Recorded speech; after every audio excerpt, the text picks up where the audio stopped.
რას ამბობს თურქეთის ნაკრების მწვრთნელი საქართველოზე? გიორგი ცეცხლაძის პოკერი, ჩხუბი და 2 წითელი საქართველოს დასზე. საქართველოს საკალათბურთო ნაკრების ყველა მეტოქე მსოფლიო ჩემპიონატზე. ამ და სხვა საინტერესო სიახლეების ანახავად უყურეთ ვიდეოს ბოლომდე. დავიწყოთ მსოფლიოს 2026 წლის ჩემპიონატის მოახლოებული საკვალიფიკაციო ეტაპით, სადაც საქართველოს საფეხბურთო ნაკრები პირველ შეხვედრაში თურქეთს დაუპირისპირდება. ყველამ კარგად იცის, რომ დინამო არენაზე 4 სექტემბერს დაგეგმილი ეს შეხვედრა ეჯგუფის მდგომარეობაზე დიდ გავლენას მოახდენს.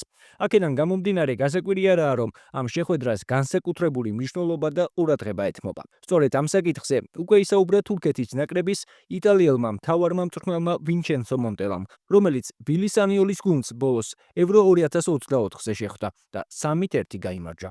მონტელას თქმით, ამ ჯგუფში მათი მთავარი მეტოქე სწორედ საქართველოს ნაკრები იქნება. პირველი შეხვედრა საქართველოს ნაკრებთან გვიწევს ძალიან სერიოზულ მეტოქესთან. კარგად ვხედავთ ბოლო დროს როგორი პროგრესი აქვს ქართველებს და რაოდენ წინ წავიდა მათი ნაკრები. ევროპის ჩემპიონატისგან განსხვავებით დღეს მეტოქე გაცილებით შეკრული და ჩამოყალიბებული გუნდია. პირველსავე თამაშს სრული კონცენტრაციით უნდა მიუდგეთ და მაქსიმალური ენერგია მოვახმაროთ. ობიექტურად რომ ვთქვათ, ჩვენი ჯგუფი ერთ-ერთი ყველაზე რთულია. მაგრამ ამას მნიშვნელობას არ ვანიჭებთ. ესპანეთი პირველი კალათიდან მოხვდა. ჩვენ მეორედან, ჩვენი მთავარი მეტოქე საქართველოა მესამედან, ხოლო ბულგარეთი მეოთხედან. დასახული მიზნისკენ ნაბიჯ-ნაბიჯ უნდა ვიაროთ. დღეს ქვეცნობიერად ყველა უფრო მეტად აფასებს საქართველოს ნაკრებს.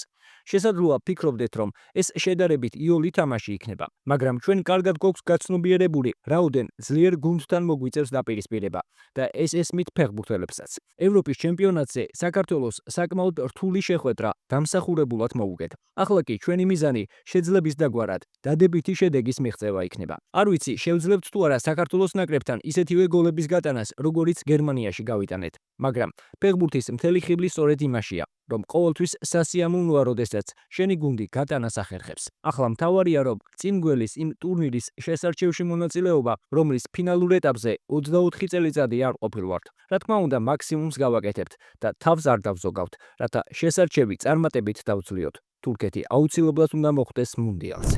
შეგახსენებთ, რომ მსოფლიოს 2026 წლის ჩემპიონატის საკვალიფიკაციო ჯგუფიდან პირდაპირ საგზურს პირველ ადგილზე გასული ნაკრები მიიღებს. მეორე ადგილოსანი კი ბრძოლას პლეი-ოფში გააგრძელებს. შეგახსენებთ, რომ თურქეთთან ერთად საქართველოს ნაკრების ჯგუფშია ესპანეთი და ბულგარეთი. თქვენ რას ფიქრობთ, რა შედეგით დამთავრდება საქართველოს და თურქეთის დაპირისპირება და რომელი ადგილით დაასრულებს საქართველოს ნაკრები ეჯგუფს? დაწერეთ თქვენი აზრი კომენტარებში. ახლა კი საქართველოს დავით ყიფიანის სახელობის თასი, სადაც მოქმედმა გამარჯვებულმა სპაერმა მერვედ ფინალში ფოთის კოლხეთს უმასპინძლა და მეტოქე დამატებით დროში 4-2 დაამარცხა. ამ შეხვედრის გმირი გიორგი ცეცხლაძეა, რომელიც მოედანზე 59 წუთზე შევიდა. მაშინ, როდესაც მისი გუნდი 0-2 აგებდა. თუმცა ცეცხლაძემ 73 წუთზე სხვაობა შეამცირა. 10 წუთის შემდეგ 11 მეტრიანი ვერ გამოიყენა, მაგრამ 93 წუთზე დუბლი გაიფორმა და თამაში დამატებით დროში გადაიყვანა, სადაც 105 და 109 წუთებზე კიდევ ორჯერ გაიტანა. შედეგად ცეცხლაძის პოკერის წყალობით სპაერი მეოთხედ ფინალში გორის დილას დაუპირისპირდება. აღსანიშნავია ისიც, რომ ძირითადი დროის ბოლო წუთებზე ფეხბურთელებს შორის მცირე დაპირისპირება მოხდა, რის შედეგადაც ორივე გუნდის ფეხბურთელმა წითელი ბარათი დაიმსახურა. ამ შეხვედრის ყველა მნიშვნელოვან მომენტს ვიდეოს ბოლოს შემოგთავაზებთ. ახლა კი მოკლედ კალათბურთის, სადაც 2027 წლის მსოფლიო ჩემპიონატის საკვალიფიკაციო ეტაპზე ყველა მონაწილის ვინაობა ცნობილია. რაც ჩვენთვის საინტერესო არის ის, რომ ამ ჯგუფში საქართველოსთან ერთად დანია, უკრაინა და ესპანეთი იქნება. საკვალიფიკაციო ეტაპი 2025 წლის ნოემბერში დაიწყება. საქართველოს ნაკრები პირველ შეხვედრას 27 ნოემბერს უკრაინასთან გამართავს. თქვენ რას ფიქრობთ, რომელი ადგილით დაამთავრებს საქართველოს ნაკრები A ჯგუფს? დაწერეთ თქვენი აზრი კომენტარებში. მე კი ბოლოს გიტოვებთ დაპირებულ სპაერისა და კოლხეთის საუკეთესო მომენტებს. თუმცა მანამდე არ დაგავიწყდეთ, დაალაიქეთ ვიდეო, გამოიწერეთ არხი და ჩართეთ ზარისხი ლაიკი, რომ არ გამოგჩეთ შემდგომი საინტერესო სიახლე. ბერიასა და ტორპედოს შეხვედრაც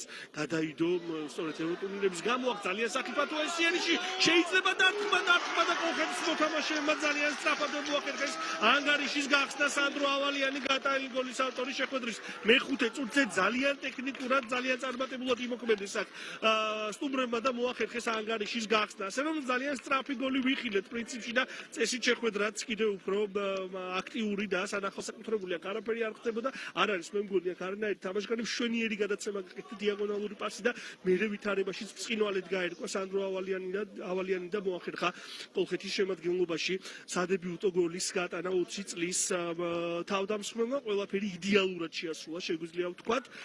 და ეს ბოლო დარტყმაც იყო ძალიან სპაერის მხრიდან შეტევების რაოდენობიდან გამომდინარე შეიძლება არც იყოს საჭირო, მაგრამ მომენტების რეალიზაცია იყო მნიშვნელოვანი და ახ ნიკოლოს ცხოვრებაშულა მოახერხა გოლის გატანა და კოლხეთი უკვე 2 ბურთის სხვაობით გადის წინ. განმეორებით ეს ეპიზოდი გაჩნდა გარკვეული სივრცე, ცხოვრებაშულაც მშვენივრად გაითავისუფლა, აქ თავი დაარტყა ძალიან ძლიერად და ვერ შეძლო უკვე აქ ამ ეპიზოდში თავისი გუნდის გადარჩენა. ბუხუტი ფუტკარაც. კიდევ ერთხელ განმეორებით ეს ეპიზოდი 0-2 და ახლა სპაერი ძალიან დიდი ძალებით წავიდა და აკონტროლებდა თამაშს და ახლა ამ ანგარიშის პოზიცია ალბათ სრული რისკი შეგვიძლია ვთქვათ, რომ ყველა ეს ანახაობრივი მატჩი იყო ამ სეზონში. დავით ყიფიანის სახელობის თასზე ძალიან სახიფათო ეპიზოდი დარტყმა და სპაერმა მინიმუმამდე შეამცირა ანგარიშის სხვაობა. ნახავ კიდევ ერთხელ განმეორებით ცვლებამ გაამართლა გიორგი ცეცხლაძემ შეძლო გოლის გატანა მარცხენა ფლანგიდან გიგა სამხარაძის მიერ შესრულებული საგოლე გადაცემის შემდეგ მინიმალური სხვაობის ფონზე 15 წუთი რჩება სათამაშო წესით ორივე გუნდის მხრიდან ამ ბოლო წუთებში ჩაწოდება შეიძლება დარტყმა და მწყინვალე მოგერიება ალექსანდრე დადაშკელიანი მეორე ტაიმშიც საოცარი მოქმედებები ძალიან გამიჭირდება ამის გახსენება. ურთულესი ბურთი ზურაბ გოლუბიანი იყო ერთ ნაბიჯში გოლის გატანასთან და ზოგადად სპაერი ანგარიშის გათანაბრებასთან.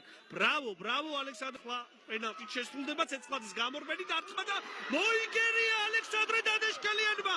დღევანდელი მატჩის უდაო გმირი და ხედავთ მოთამაშეთა ემოციებს, წარმოუდგენელ მატჩს ატარებს. უბრალოდ წარმოუდგენელ მატჩს ატარებს ალექსანდრე დადაშკელიანი და გვირგვინად ამ ბრწყინვალე მატჩს მან 11 მეტრიანის მოგერიებაც დაადო. კიდევ ერთხელ განმეორებით გამოიცნო კუთხე და მოიგერია ეს პენალტი არა და ძალიან კარგად შეასრულა გიორგი ცეცხლაძემ ეს დარტყმა. არ იყო მარტივი ამ ბურთის მოგერიება, მაგრამ დასასრულს უახლოვდება 93 წუთით ბარაბაძე აწვის ბურთს საჯარიმოში გრიგალაშვილი შეიძლება დარტყმა და სპაერმა მაინც გაათანაბრა ანგარიში. გიორგი ცეცხლაძე გატანილი გოლის ავტორი 2-2. ცვლილება გამოიცნო გიორგი ცეცხლაძემ ცვლილებაზე შემოსვლიდან რამდენიმე წუთში მოახერხა დუბლის შესრულება და ანგარიშის გათანაბრება. მან ვერას დამატებითი ტაიმები იქნება საჭირო.